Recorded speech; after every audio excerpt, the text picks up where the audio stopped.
Hello everyone, I'm Chester44, also known as Fly, and welcome to this Let's Play of Pillars of Eternity 2, Deadfire.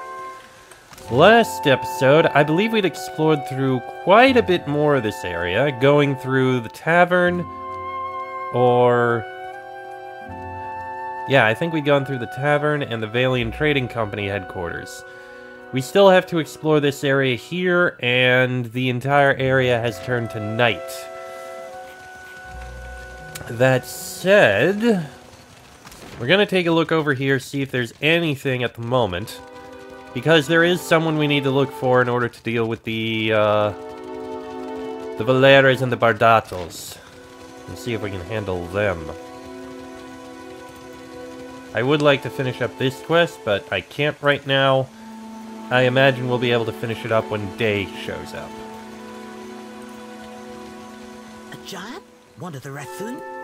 No, much bigger. Such is the rumor. Sounds like sailor tales to me. Yeah, we know about that. Anyone at the cobbler? There is! There's a cobbler at the cobbler. Who would have thought? In the market for decent footwear, you won't find any cat leather around in my shop. Some of us hold ourselves to a higher standard. Well, that's definitely good. He's got a few bits and pieces, as well as shorewalker sandals and boots of stealth. Well, we already have a set of shorewalker sandals, so I think we're good. Ah, there's the Valero we're looking for. This young man appears either to be composing or practicing a tune on his lute. He stops mid-strum, looking up at you with a friendly expression. Ah, apologies, lady, if I intrude upon your peace. Inspiration eludes me still. If you are after some scenery, I suggest the far end of the bridge. It smells better when the wind blows in from the sea, of course. I just came to listen to you play. Oh, sorry to disappoint then. I'm having an imp of a time with this piece. He offers you a sheepish grin. Well, I hear you're the one to talk to about certain kinds of jobs. Ah, it was Persa, wasn't it? Is she recruiting again? You can tell her. I'm not getting involved in whatever she's up to. So you're not the one to talk to? No, whatever Persa has planned, it's not how we do things. Zilly flushes with anger. Go plot your mischief with Persa. She's got a room at the tavern down in the gullet. Just leave me out of it. The gullet. Okay, looks like we're gonna need to go there in order to find out whatever the hell's going on. Well, good to know. We'll just need to find the gullet. Anything of note up here? There is not. And this leads down to the south.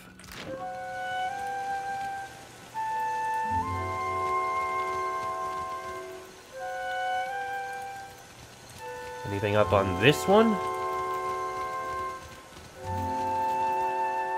Oh, hello!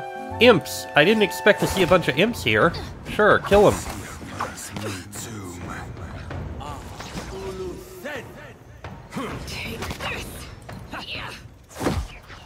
Yeah, finish off the brine imps, please.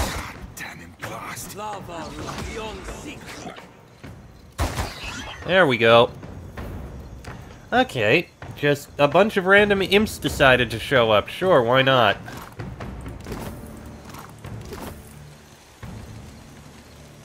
Don't worry, they're taken care of. Anything to the south? I don't think the south would actually open anything up. So we've got Pariki's Overlook and the Gullet. We probably need to go through Pariki's Overlook to get to Serpent's Crown, and for the Gullet... well, the Gullet is where we need to go, so... I feel like the way we should try going through this is go to the Gullet, then the Brass Citadel, then the Sacred Stair, then Pariki, then the Serpent's Crown. However, what I would like to do right now is try and make it daytime so I can deal with the guy who wanted us to deal with something at the Valian Trading Company. I think that's fine. Let day arrive. We'll take a rest at the Wild Mare, and that should be fine. We'll get a different buff, which, again, it's fine. Alright, Gintel. What can you see anything you like? Let's see, we can do 1 extra cast with level 1 spells and +1 to all skills, or +3 dexterity and a 30% chance to reflect spells. It's also more expensive. Is there anything I have to sell, by the way? Let's see, not selling those. These I think I can sell.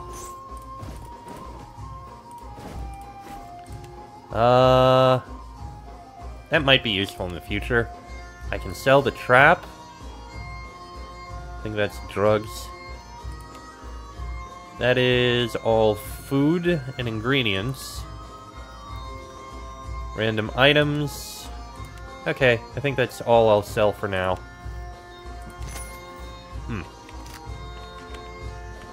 Oh, right, and I was going to rest. Can I see anything you... We'll do the private dance room.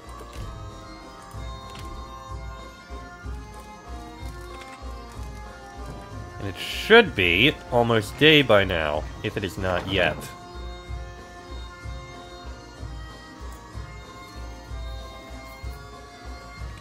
We'll find out if we walk... Nope, it is definitely nighttime. God damn it. I get the feeling you don't like me much. Was it something I said? I think it was something I said. No, it's not. You're not doing anything wrong, exactly. Really?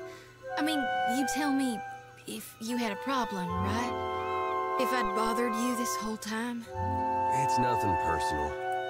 I just don't think we need to be talking, is all. Oh. Well, thanks for clearing that up. Well, it's unfortunate that they're not getting along very well. Okay, so... to make time pass, I think I need to travel to another location and then travel back, which is honestly kind of annoying. I hate when this kind of thing happens. It's like... I get it. Time is a thing. Day 16, hour 4. Yeah, it's... Alright, fine. Let's go over to the gullet. It's an hour 3 minutes, and then we'll travel back and see what time it is and if things are open. I'm just annoyed at the fact time is you leave the bustle of the crowds behind, making your way along the winding path into the gullet. For a time, the path ascends the mountain. Even so, the cramped walls and run-down Huana buildings close in around you, obscuring your view. You come to a dark passage cutting through the mountain, just wide enough to accommodate a wagon. The path here descends steadily into the rock face. After a lengthy journey through the dimly lit tunnel, you come to the gates of the gullet. The stench hits you first, a foul mixture of rot, stale air, and bodily odors. You notice a guardsman pushing a cart heaped high with smoldering food, which must account for some of the smell. Ahead, the homes of the gullet emerge as a collection of lights amid the darkness. You hear the rush of water below, and a frigid breeze wafts up from the unseen depths like an exhalation. Oh, this sounds lovely. The gullet. Oh, here we are. Let's see. So, Neketaka there. Refuse pile. Ugh. The Narrows. Pitley's Sanctuary. Anoli's home. Thelus's home. Bia's home, Old City Lift, Neketaka, and the Hole. Well, this sounds like an absolutely wonderful place. Traveler, have you any food? Surely you've a scrap to spare. A gaunt Raparu woman grabs for your leg. She paws at you with a weak grip, fingers bone-thin and trembling. Mercy, traveler. Never have I been so hungry. Do you have no access to food? Always there is prize share. The pile has grown leaner these years. Little falls to our pile that is not rotten or sour. From this week, and maybe before. Wait, what do you mean? She shakes her head. Forgive me, I say too much. If you would know more, ask Anoi. Our elder listens to those in need, and he speaks. Out of earshot of the guards. He's there. In the house to the right when you cross the bridge. He can speak of the hunger. Her quavering arm points toward the southeast. The Roparo touches two gaunt-knuckled fingers to her lips. Well, here's some food. The woman snatches the food from your hands with surprising speed, eyes darting a glance for any onlookers before she shoves it between her teeth. She gnaws desperately, swallows, chokes, chews again, and speaks with the mouth half full from the next bite. Thank you. I'll share it, I swear. Thank you, traveler. Who's the leader around here? She chuckles darkly. The gullet is a lawless place, forgotten. The only authority here is the Matarus, and they don't work on our behalf. But if it is a wise man you want, seek Annoy in his home. He tries to keep us safe and fed. He does not always succeed, but he does try. Trying's worth a lot down here. Alright then, something to keep in mind, thank you. Let's see. Half-eaten food scraps litter the pile. A rancid stench rises from it. Ugh. You gotta go early to get the good stuff from the prize share pile. Noted. It's still early in the morning. Well, let's see what there is on this side. Leave it to me. That is the Narrows, whatever that is. Sweet incense masks the odor of the offerings, rotten fruit and spoiled fish. You enter a dim alleyway that reeks of urine and torch smoke. The long passage stretches to your left and right. Shadows move in the guttering torchlight, but they're nothing more than shapes at this distance. The chatter and bustle of the gullet continues behind you. I feel like we should come here later. Sweet incense masks the odor of the offerings, rotten fruit and spoiled fish. What say? Help how? Poison me? Akira, no thanks. Alright. Hitley's Sanctuary down here. Hey, another cat. Icus. +3 to all defenses against body affliction and mind affliction attacks. And bonus defense against poison and disease. Probably not going to use that one. Hitley's Sanctuary. Ah! The Eterans. Gotcha. Eterans? Whatever. The woman bends over a pile of dried, bitter-smelling herbs. She's crushing and mashing them on a dirty scrap of parchment, coughing with effort. She steps in front of you to block your way, wiping a ragged sleeve across her rheumy, bloodshot eyes. Peatley? Good God, I nearly didn't recognize you. You look more death-warmed over than Dawnstar. I didn't see you there, Shody. Listen, you and your friends should move along. She turns her head and stifles a croupy cough. I'm not feeling so good, and I'd hate to get you sick. Are you ill? You hear muffled hacking and the unsteady rhythm of labored, wheezing breaths coming from the back of the room. Nothing a little ginger root and some bed rest won't cure. Please, let me be. She takes another step, blocking your view of the room beyond. The herbs on the table give off an odor that scratches at your throat. Blood moss and cave coral, and that combination clears mucus from the lungs. Someone must be very sick. Could use your skill at the Temple of Gone. Could use it here. She wipes a fleck of blood from her mouth. There's some sick Raparu in the back. Not much I can do for them now besides keep them comfortable. She looks at the crimson speckle on her wrist. And hidden. Is that wise? Keeping a room full of sick people in the most crowded district in the city? He glances around as if he can see the noxious vapors in the air. It's better than leaving them to wander the district. I can give them a dignified death, if nothing else.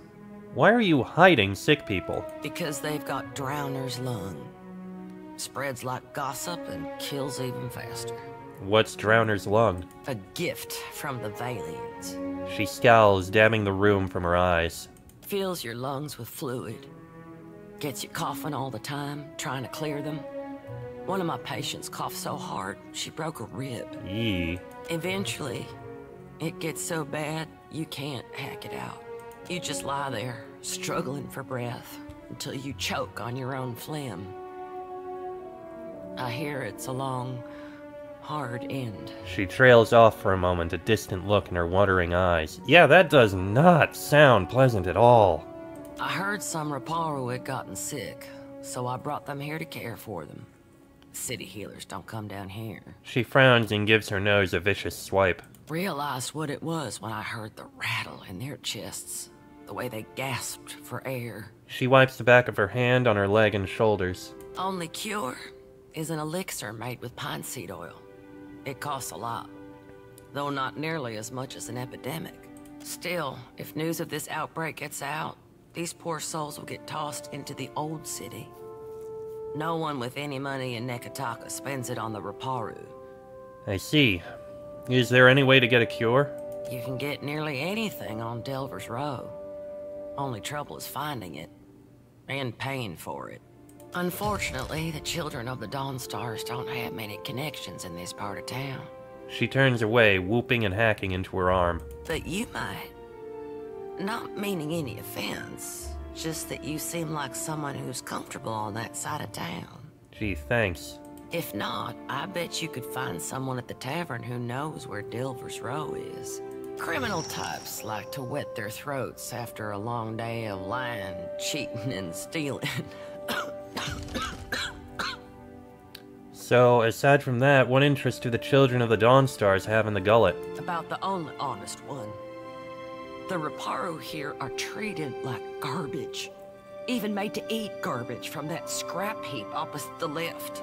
And Dario and his Principe scum took advantage of the neglect down here to set up the black market on Delver's Road. Dario? He runs most of the criminal mischief that goes on here. Some say he's an old Valian traditionalist. Some say he's a thug with good taste. She holds her hands out, shifting her open palms like platforms on a scale. Either way, I steer clear of him.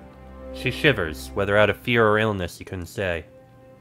Well, go on. All the while, the gullet gets more crowded as tribes from the other islands come to Neketaka.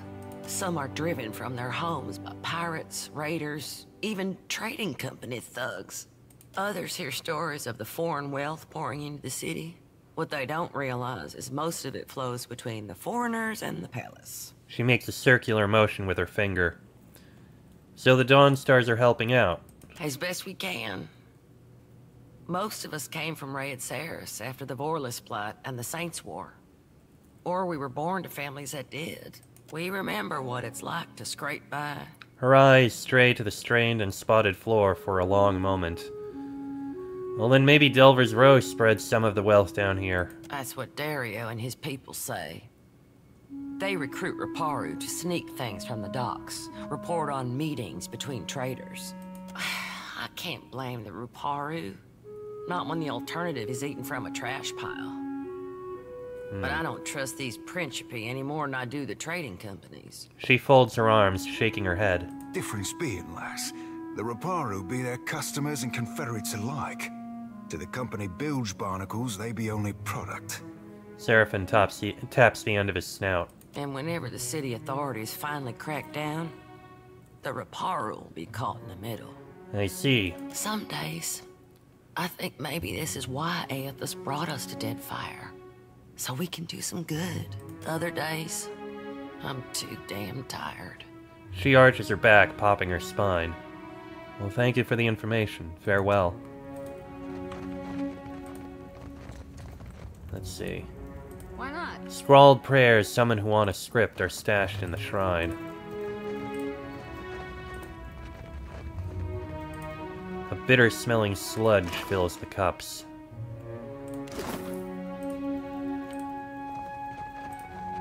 Oh, poor guys. That really does sound like an absolutely terrible disease. The flasks are empty, but for the crusty reside of used-up medicines. I think that meant to be residue. Oh, still nighttime. Even though daytime is getting closer. Thelis is home.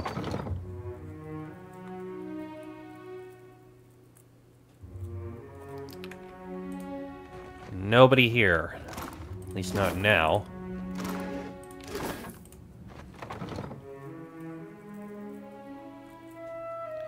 Alright, well we can head around up this way. maybe we'll get some information on Annoy.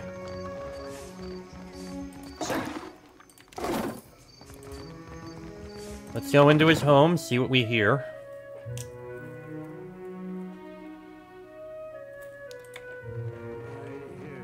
That would be stealing, that would be stealing. Hello, Annoy. An elderly Roparu man squints in your direction before blinking profusely. He hobbles closer, bare feet slapping the splintered floorboards in his abode. What say you, girl? He peers steadily into your face, blinking faster all the while.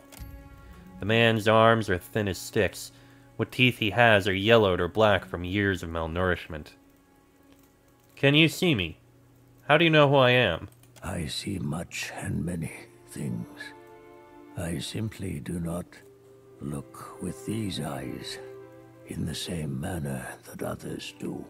I have heard much as well. Have you now? People speak of your kindness, Watcher who chases Aethus.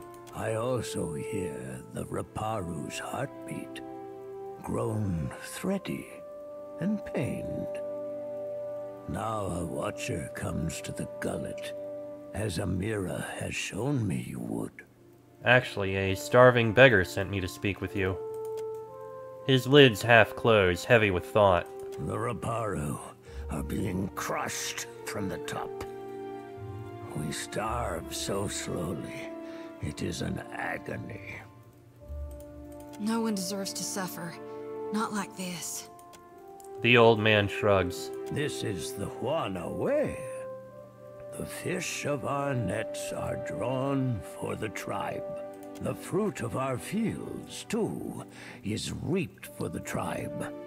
And the coin of our pockets belongs not to one, but to all. All spoils are gifted to the whole of the tribe.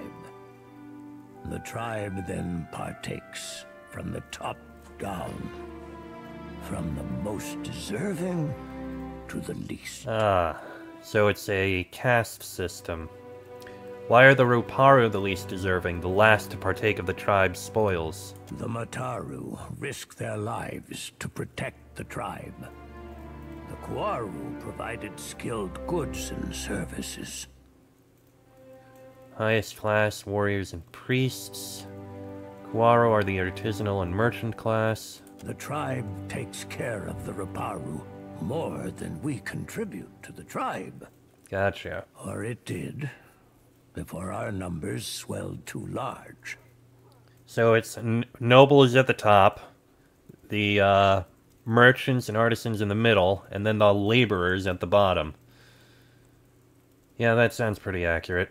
The Dawn Stars would feed us, but the guards forbid them to pervert the order of sharing. There was a man who helped us.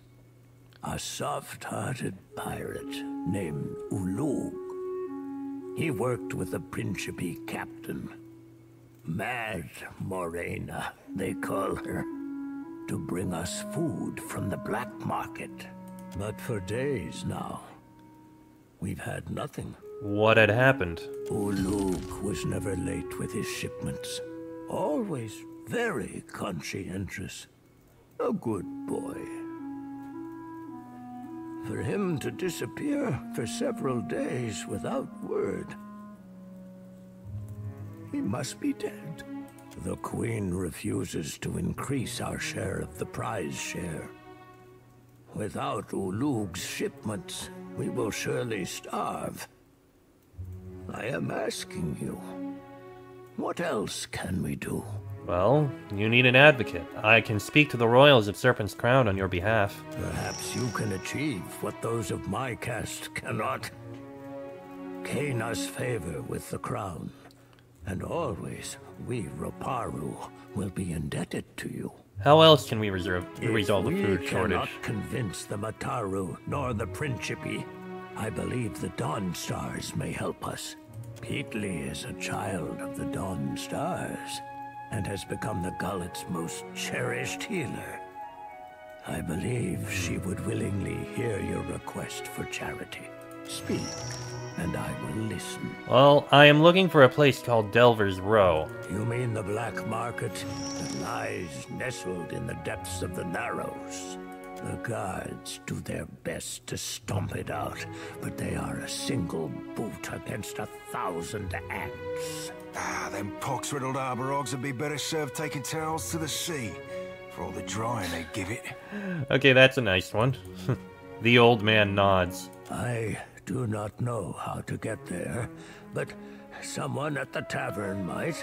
And because I can ask, who are you? I've lived for many years in this gullet.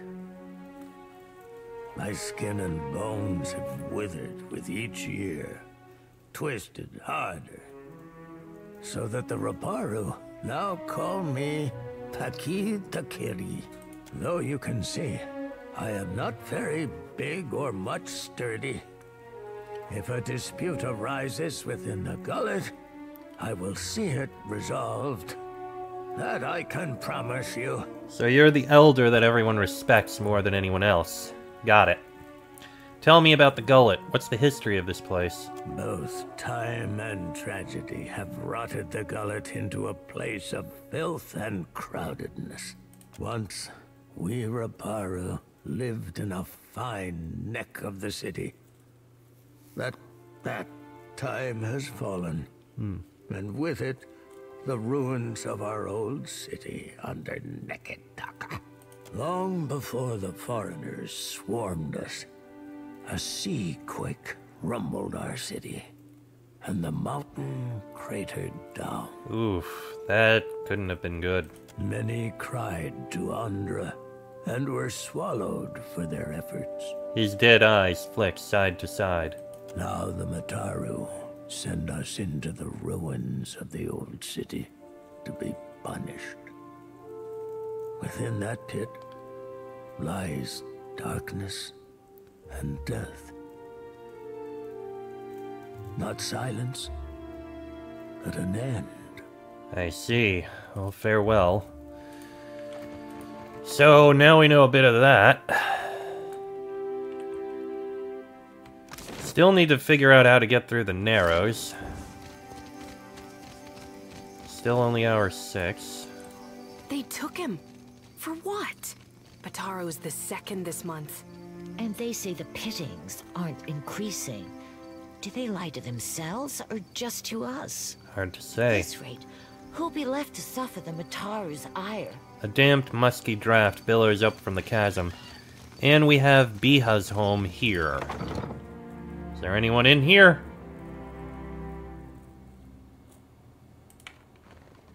No, nobody in here. It's completely empty. Okay, then.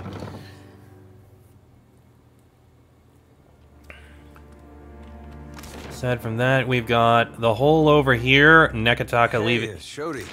Oh. Those dreams of yours, they still getting to you? I can deal with the dreams, for better or worse. What makes me sweat is the not knowing.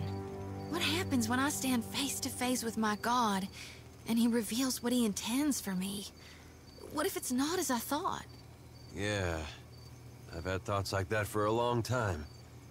Except now I'm worried about what he intends for the world. Whatever it might be, at least we'll face it together. True enough, I suppose. Sure. Beneath the dirt and mildew, these carvings look finely detailed and very old. And here we have the hole, which I guess is the tavern, and I suppose we should investigate in the next episode, because this one's gone on about long enough. Next episode, into the hole, then we'll look at Neketaka, see what's going on over by the lift, probably not go down, and from the hole we'll probably get the information on how to get to the black market through the Narrows. But that'll be in the next episode. So until then, I am Chester44, also known as Fly. That is Laniara, Adair, Jolti, Alof, and Seraphin. This has been a Let's Play of Pillars of Eternity 2 Deadfire, and I shall see you all next time.